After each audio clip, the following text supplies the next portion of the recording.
आप लोगों में से कितने लोगों ने ये वाली मूवी देखी होगी English Vinglish? I think most people ने देखी होगी because it is a blockbuster and a hit movie.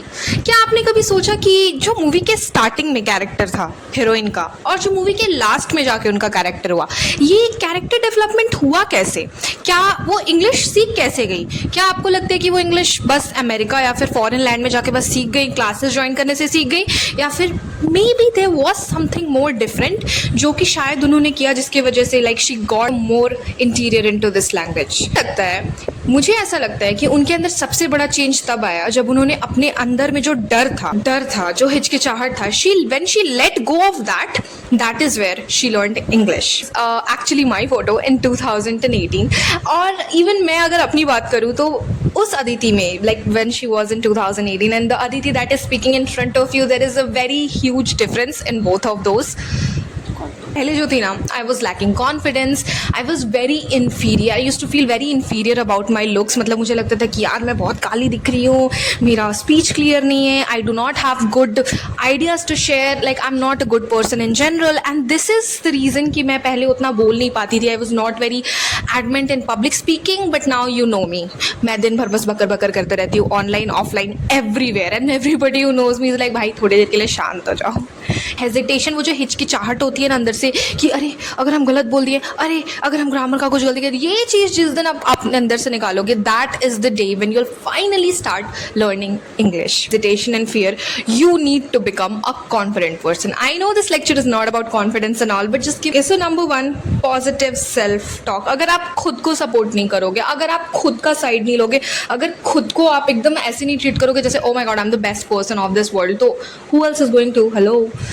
तो इसलिए positive self talk is most important. Moving on, we need to take care of ourselves. दिन भर अगर ऐसे पड़े रहोगे, अपने कुछ ठीक से खाओगे नहीं, सोओगे नहीं, एक अच्छा रूटीन नहीं मेंटेन करोगे, if you genuinely do not take care of yourself, how are you going to feel confident? जैसे मुझे अभी ये वीडियो रिकॉर्ड करना था, सो के उठ के आगे होती बोलना शुरू कर दी तो I would have started feeling अरे यार आई am not feeling my best self, I am not feeling the most confident, but मैं उठी, I put on some decent clothes, put on a sasta sa jewelry, did a little bit of my hair. Now I feel like I can get this done. Yeah.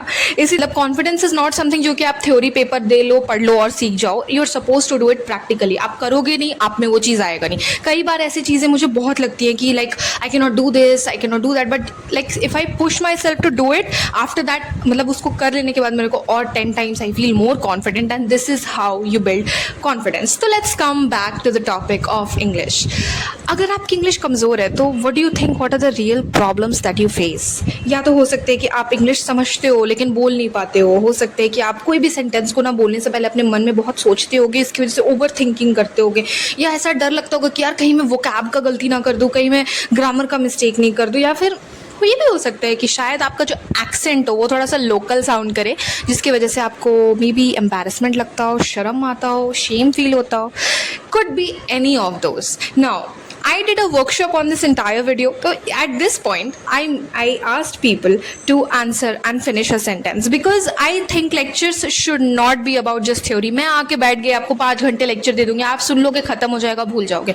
But until and unless you do not engage yourself, you do not answer yourselves, you are not going to learn anything. इसीलिए there is this sentence that I want you to complete. I do not speak English because dash. Could be any reason. मैंने अभी बहुत सारे reasons आपके साथ share किए. हो सकता है उसमें से कुछ हो सकता है कुछ और हो. It could be your personal reason. ज़रूरी नहीं है कि आप सही लिखो, ज़रूरी नहीं है कि आप एकदम ग्रामेटिकली करेक्ट लिखो, लेकिन राइट समथिंग. ऐसा नहीं है कि किसी को कुछ नहीं आता. You can arrange a little bit of words, you can show up, but you are gonna have to write something, भले वो एक अल्फ़ाबेट ही क्यों ना हो. एंड दिस इज़ हाउ आप अपना इंग्लिश को डेवलप करोगे, थ्रू प्रैक्टिस. बिकॉज आपका रीज़न कुछ भी हो, मे बी लोग मेरे पे हंसेंगे, मे बी व्हाट इफ मैं बहुत सारी गलतियाँ कर दूँ, तो you this could be like a little bit of your issue. आप लोगों ने अगर गए और कमेंट्स में आंसर लिखा है, then you are really learning. अगर वीडियो को बस आगे आगे स्किप करके देख रहे हो तो कोई फ़ायदा नहीं, कुछ नहीं सीख पाओगे. ओके, क्या आपने कभी सोचा कि हम लोग जो लैंग्वेज अभी बोल रहे हैं Hindi, do you know that Hindi is actually one of the toughest languages to speak. लेकिन हम लोग कितने छोटे से बोल रहे हैं, एकदम पैदा लेते ही, मतलब जो फर्स्ट लैंग्वेज हम लोग मदर टंग में ज़्यादा से ज़्यादा इंडियंस ने. बहुत लोग, इंडिया तो बहुत डाइवर्स कंट्री है, बहुत लोग बहुत लैंग्वेजेस बोलते होंगे, लेकिन एक कॉमन लैंग्वेज को ले ले हिंदी, तो हमने हिंदी बोलना कैसे सीखा? हिंदी बोलना कैसे सीखा, क्या ये किसी ने सोचा? तो there is a simple process. Simple है कि आप सुने, यू हर्ड इट कॉन्स्टेंटली, घर हो गया, स्कूल हो गया, टीवी से हो गया, कहीं से भी देख के। What you did is that you listened, you did not judged, you did not over thought, आपने सिर्फ सुना। और सेकेंड स्टेप क्या किया, आप you copied that procedure, you listen to it, you copied it and then you repeated it. Listen, copying, repeating, listening, copying, repeating and then speaking. बहुत गलतियां करोगे आप स्टार्टिंग में। जब कोई भी बच्चा कोई बोलना शुरू करता है, that person make mistakes, that child make mistakes, लेकिन वो खुद को जज नहीं करता। वो दूसरों को देख के ऐसे नहीं सोचता कि यार मैं क्यों नहीं बोल पा रहा हूँ, वो कितने अच्छा बोल पा रहे हैं, मैं कहीं गलत बोल दूंगा तो। नहीं, मैं इतना ओवर थिंकिंग होता है ना। You are suppose to let go of that. आपको सिर्फ सुनना है, you are suppose to copy it, then repeat and then as I said speak. आप कब बोलना शुरू कर दोगे ना, आपको रियलाइजेशन भी नहीं होगा। आप कब बोलना शुरू कर दोगे ना, आपको रियलाइजेशन भी नहीं होगा। हजड़ आप क्रिएट करते हो कि लेट्स स्टार्ट विद टेंसेज या let's start with active passive voice, ये वो ऐसे वैसे। दिस इज़ वेयर कि आप सबसे बड़ी गलती करते हो, क्योंकि again English is a language, it's not a subject that you are suppose to learn by mugging up. कोई भी लैंग्वेज को पढ़ने का एक सही स्ट्रैटेजी होता है, एक सही तरीका होता है। जैसे कि सबसे पहले as I said you are suppose to listen, then repeat, तब आप बोलो उसको। और जब आप सुनोगे, बोलने सीख जाओगे। जैसे मैं अभी कुछ भी बोल रही हूँ, ज़रूरी नहीं है कि मेरे को मतलब एकदम क्लियरली है, बट वो जब मैं जो बोलूँगी, मन में जो वर्ड्स आना शुरू हो जाएंगे, then I would be able to write it, I would be able to read it. And when you are able to write and read it even थोड़ा बहुत भी, that is when you will start checking for grammar. तो as I said, first step listening, repeating, speaking, then reading and then writing. उसके बाद writing करने के बाद आप उसको करेक्ट कर सकते हो कि कहाँ पे मुझे फुल स्टॉप देना था, कहाँ पे मुझे पंक्चुएशन मार्क देना था, कहाँ पे मुझे ग्रामर करेक्ट करना था, कौन सा पास्ट टेंस है, प्रेजेंट टेंस है। ये लास्ट स्टेप होना चाहिए, क्योंकि हम लोग स्पोकन पे सबसे ज़्यादा फोकस कर रहे हैं। तो हमारा सबसे पहले बोलने से पहले सबसे इंपॉर्टेंट है कि आप सुनो, and that you should follow to learn any language. ये चीज़ सिर्फ इंग्लिश पे एप्लीकेबल नहीं है, ये चीज़ हर लैंग्वेज पे एप्लीकेबल है। If you want to learn any language out there, you can learn through this. I do not believe in teaching a lot through theory. We are gonna do a lot of exercises. और अगर ये live stream होता जैसे कि पहले था, तो you guys would have enjoyed it a lot. But अभी क्योंकि recorded है, तो you're gonna have to bear with it. तो you're gonna see a lot of words right now in front of the screen. क्या आप लोग में से ऐसा कोई भी है जो इन 10 वर्ड्स में से कम एक वर्ड भी ना पहचानता हो? I am 100% sure कि इतने वर्ड्स में से कम एक या दो, ये ज़रूरी नहीं है कि आप 10 के 10 वर्ड समझो, लेकिन इतना तो है कि कोई ना कोई, कितने भी एकदम बेसिक इंग्लिश भी नहीं आती होगी, लेकिन एक दो वर्ड तो ज़रूर समझते होंगे। तो if you really understand what those होगा कि आपका प्रॉब्लम वोकैबुलरी के नॉलेज का नहीं है, your problem is knowledge and practice. Simply vocab को लेके हर एक लोग पूछते हैं कि वोकैबुलरी कैसे एक्सपैंड किया जाए। वोकैबुलरी के लिए लोग क्या करते हैं, दे मेक लिस्ट्स। ये पहाड़ा नहीं है, ये कोई टेबल नहीं है, ये मैथ्स नहीं है कि आप लिस्ट्स बनाओ, आप उसको दीवार पे चिपका लो और रटो तो आपको याद हो जाएगा। वोकैबुलरी के लिए you are suppose to actively engage in to learning through that word. जैसे कि हम लोग अपने सामने कोई भी एक वर्ड ले लेते हैं, पानी ले लेते हैं, सिंपल वर्ड वाटर। सबको पता है कि वाटर वर्ड का मतलब क्या होता है। क्या आप एक सेंटेंस नहीं बिल्ड कर सकते वाटर वर्ड के साथ?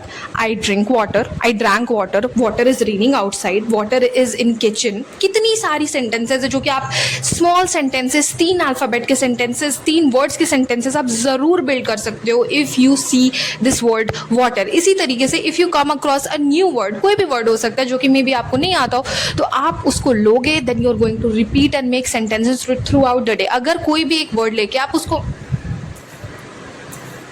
अगर कोई भी आप एक वर्ड लेके उसको 10 या 20 सेंटेंसेस बना रहे हो दिन का एक बार, तो आपको अंदाज़ा भी नहीं है कि आप कितनी सारी चीज़ें सीख रहे हो। एक तो आप एग्जीक्यूशन सीख रहे हो कि कोई भी एक वर्ड है तो उसको वहाँ पे लगा रहे हैं, तो उसके आगे के वर्ड, पीछे के वर्ड, एक को सेंटेंस कैसे बिल्ड करते हैं, आप सेंटेंस बिल्डिंग सीख रहे हो। एट द सेम टाइम कहीं ना कहीं आप ग्रामर भी सीख रहे हो, क्योंकि आप सेंटेंस लिखोगे, उसको थोड़ा सा चेक करोगे, फिर आपको लगेगा अच्छा यहाँ पे पास्ट टेंस है, प्रेजेंट टेंस है। Slowly and slowly you will start getting that hesitation out of your system and you will start making words as your friend.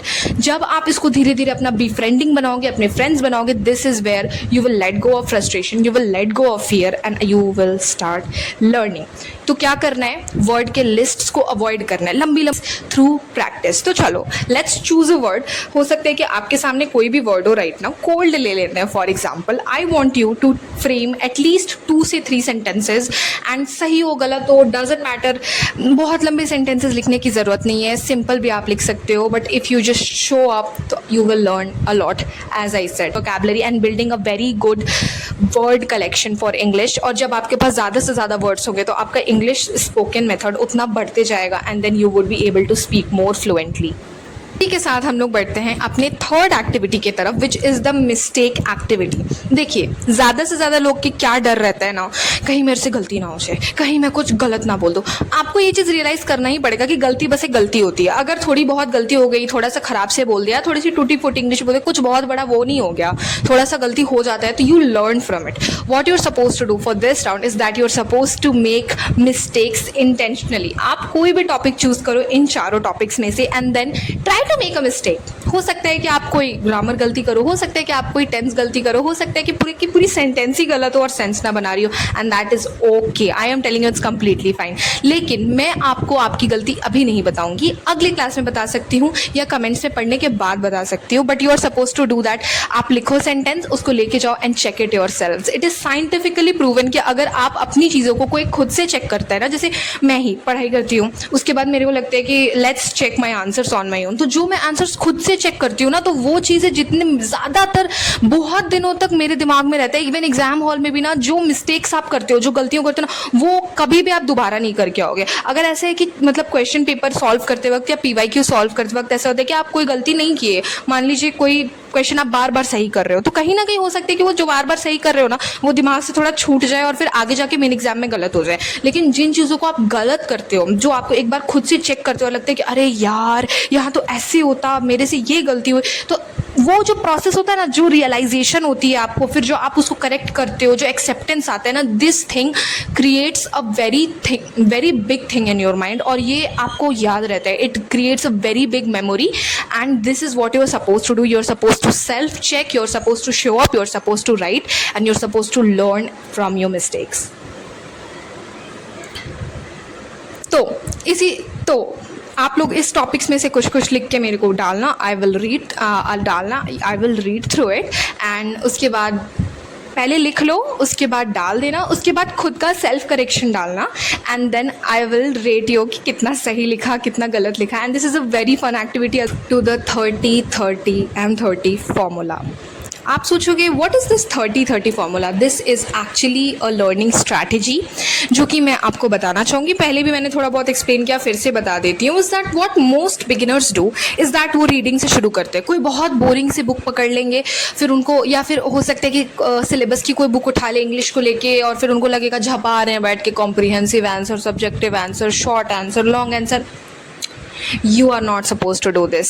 सबसे पहले अगर रीडिंग करना ही है तो स्टार्ट विथ कहानियों की किताबें, fictional books. It is something that how I learn reading English as well. मुझे भी ना रीडिंग बहुत बोरिंग लगता था, एक किताब के साथ ना मैं बैठ ही नहीं पाती थी, लेकिन मैंने ना कहानियों की किताबें उठाई, फिक्शनल बुक्स उठाई, और फिर धीरे धीरे इंटरेस्ट बिल्डअप हुआ। आज के ज़माने में अगर सबसे ज़्यादा इशू सबसे ज़्यादा लोगों को अगर कुछ है ना, तो वो कंसिस्टेंसी के साथ है। कंसिस्टेंसी का ये प्रॉब्लम है ना कि कोई दिन मोटिवेशन तो बहुत आता है, शुरू कर देते हैं, लेकिन उसके साथ स्टिक नहीं कर पाते, उसके साथ बहुत दिन तक लगे नहीं रह पाते। और कंसिस्टेंसी को अगर आपको क्रिएट करना है, आपको प्रोकास्टिनेशन को बीट करना है, तो the only method is making this entire process very interesting. Interest जगाओ, जितना जो फील्ड में जितना मजा आएगा ना, आप ज़्यादा से ज़्यादा वो चीज़ को कर पाओगे। बोरिंग बना दोगे टास्क को, टीडियस बना दोगे, कभी नहीं कर पाओगे। इसीलिए रीडिंग भी करना है तो कहानियों की किताबें उठाओ, फिक्शनल किताबें उठाओ, and then you will build up an interest. Stories पढ़ोगे थोड़े थोड़े, उसके बाद फिर नॉन फिक्शन में जाओ, फिर करिकुलम में जाओ, फिर जो भी तुम्हारे ग्रामर है उसमें जाओ। That is how you are suppose to do your reading part as well. Writing में भी डायरीज लिखो, जर्नल लिखो, खुद के फीलिंग्स को लिखो, थोड़ा थोड़ा ट्रांसलेट करो कि क्या खाया आज, क्या पिया आज, क्या क्या किया दिन में। This is where you are suppose to begin your writing journey. जब आप अपना सेल्फ डेली चीज़ों को एनोटेट करके लिखोगे, then you will slowly move on to the essay writing, the article writing, and every needed writing procedure that would be required for you to gain this skill. तो सही तरीका as I would say again is listening. ज़्यादातर अपने 30% of time को listening में दो and then give the rest 30% to speaking. तो ये लिसनिंग से स्पीकिंग तक आएंगे कैसे? I did just mention listen, then repeat, then copy and then speak. That is how you suppose to go from listening to speaking. फिर आएगा reading as I said about it, and then will come writing. और जब आप writing के stage पे finally पहुंच जाओगे, then after that when we have handled that, then I will take you into the grammar part as well. लेकिन सबसे पहले हमें ये 5 स्टेप्स को धीरे धीरे ब्रेक कर करके through class activities and everything हमें फॉलो करना पड़ेगा. Then only we can go and touch some. Say in my workshop is that you do not need perfect English to start. You already need the confidence to use the English that you know. क्योंकि इसी workshop की अगर हम बात करें, इसी video की अगर हम बात करें, तो मैंने अभी कितनी सारे वर्ड्स आप अगर कुछ कुछ पकड़े होंगे, मैंने हो सकता है आपको नहीं आता हो. एक तो मैंने टीडियस बोला, थोड़ा न्यू वर्ड है. एक मैंने इंटरेस्टिंग बोला, और मैंने बहुत सारे इंग्लिश के वर्ड्स कुछ बोले. If you can catch those words, आप में खुद में एक्टिव एबिलिटी होनी चाहिए. If you can develop that, you're gonna go very far. I am telling you, nobody can stop you. You are gonna go very far. You are going to